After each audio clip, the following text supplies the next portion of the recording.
नवी चौपाई कुछ इस प्रकार है।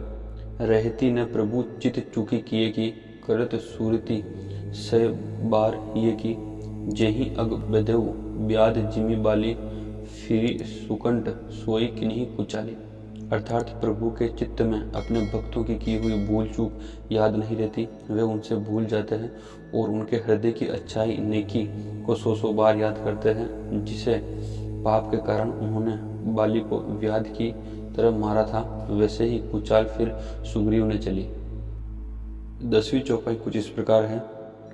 सोई कुतरती विभीषण केरी, सपनेहु सोन राम ये ढेरी, ते भरत ही पंटेत सन्माने, राजसभा रघुबीर बकाने। अर्थात वही करनी विभीषण की थी, परंतु श्री राम जी ने स्वप्न में भी उनके मन में विचार नहीं किया।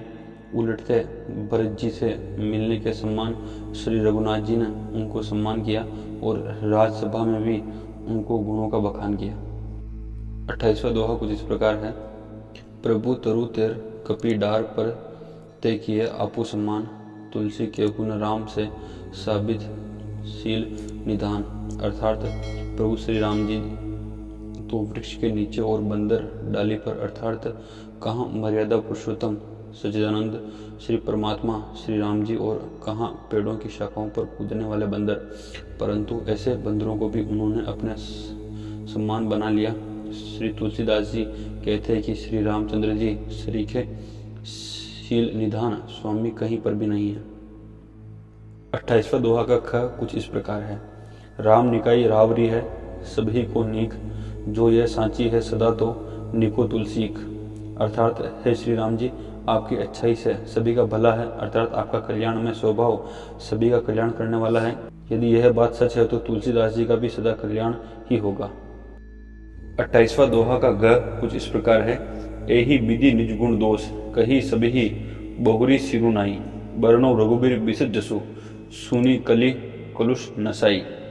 अर्थात इस प्रकार अपने गुण दोषों को कहकर और सबको फिर सिर नवाकर मैं श्री रघुनाथ जी के निर्मल यश का वर्णन करता हूँ, जिसे सुनने के बाद कलयुग के पाप नष्ट हो जाते हैं। 11वीं चौपाई कुछ इस प्रकार है।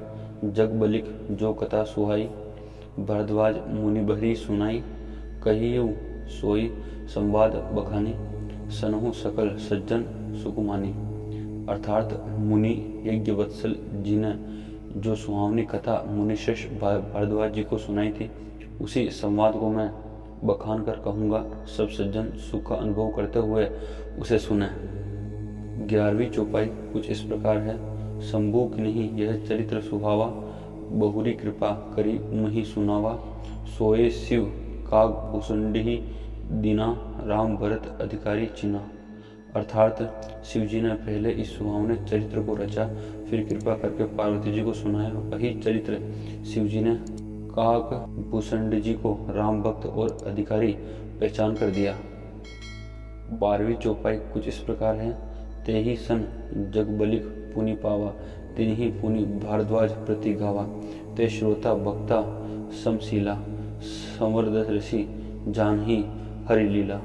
अर्थात उस काक भूषुंडी जी से फिर यज्ञ वत्सल जी ने पाया और उन्होंने फिर उसे भारद्वाज जी को गाकर सुनाया। वे दोनों वक्ता और श्रोता यज्ञ वत्सल और भारद्वाज समान शील वाले और समदर्शी हैं और श्री हरि की लीलाओं को जानते हैं।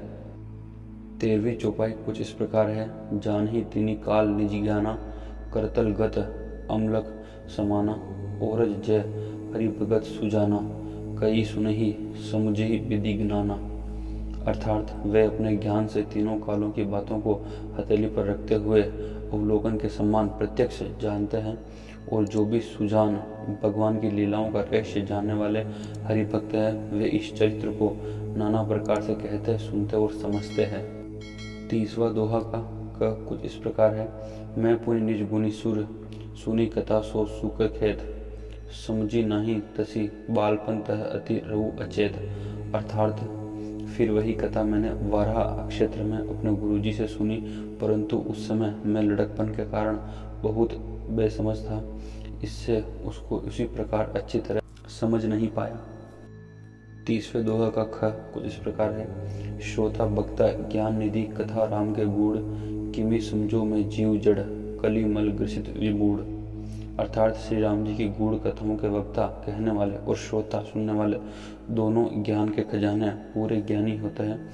मैं कलयुग के पापों से ग्रास हुआ महामूढ़ जड़ जीव भला उसको कैसे समझ सकता था। 14वीं चौपाई कुछ इस प्रकार है। तदपि कही गुरु 12 सुमझी पूरी कुछ मति अनुसारा, भाषाबद्ध कर भी मैं सोई मारे मन प्रबोध जेहि होई। अर्थात तो भी गुरुजन ने जब बार बार कथा कही तब बुद्धि के अनुसार कुछ समझ में आई, वही अब मेरे द्वारा भाषा में रची जाएगी जिससे मेरे मन को संतोष होगा।